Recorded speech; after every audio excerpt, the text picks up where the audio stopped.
Ila-Kondji, localité béninoise frontalière avec le Togo, est située à une centaine de kilomètres de Cotonou, au sud-ouest du Bénin. Il est presque midi, ce mercredi 18 mars 2020. Sous le soleil ardent, chacun vaque à ses occupations. La scène est ordinaire malgré la détection ces derniers jours de 2 cas de contamination à coronavirus au Bénin. Je n'y comprends rien pour le moment. Est-ce que vous avez peur du coronavirus en tant que citoyen? Oui, moi j'ai peur.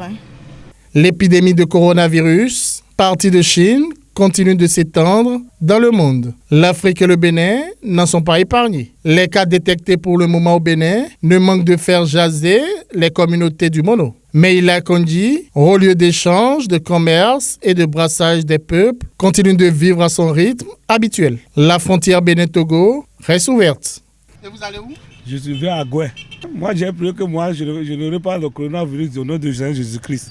Mais pour traverser maintenant, là, c'est difficile parce que avant de traverser au moins quelques questions, laver tes mains, j'ai vu autre chose de manière que je sais que la frontière maintenant, avant de traverser là, il ne faut pas faire blague. Hein. J'ai traversé la frontière facilement, je n'ai pas rencontré de difficultés avant de traverser la frontière parce que j'ai tous les documents qu'il faut. Et aussi, j'ai aussi fait presque toutes les vaccinations. On parle de coronavirus. Est-ce qu'il y a eu des dispositifs à l'entrée de la frontière? Oui, il y a eu des dispositifs.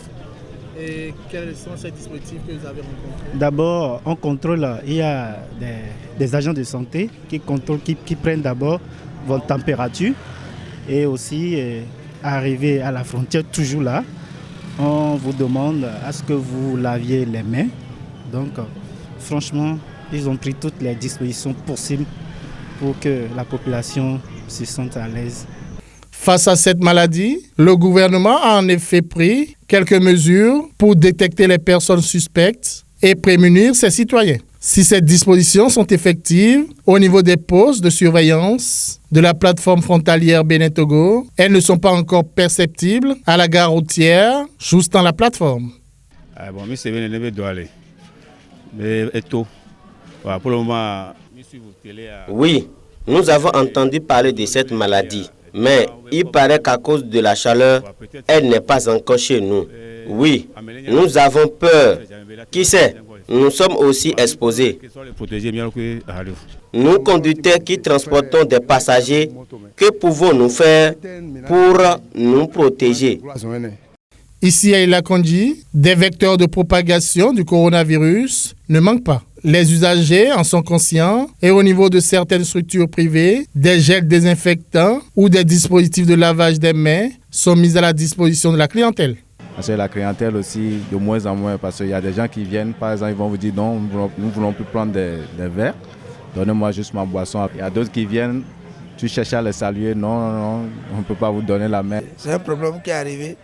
On nous a donné des précautions à suivre. On a le droit de respecter les codes pour pouvoir s'en sortir. On a essayé de revoir notre programme, la manière de se rapprocher des gens. On prend de plus en plus de distance avec eux sans être très loin d'eux. Parce qu'après tout, c'est des clients. Il faut être courtois avec eux. Les verres qu'on utilise, on revoit. Quand quelqu'un utilise ça, on essaie de les laver avec plus de précautions. Cette maladie tue. Il faut que le gouvernement nous aide à nous protéger car nous ne maîtrisons pas l'état de santé des clients que nous transportons. De façon générale, Ila-Kondji a opté pour la prévention. Et pour le commun des citoyens, il faut respecter les consignes du gouvernement.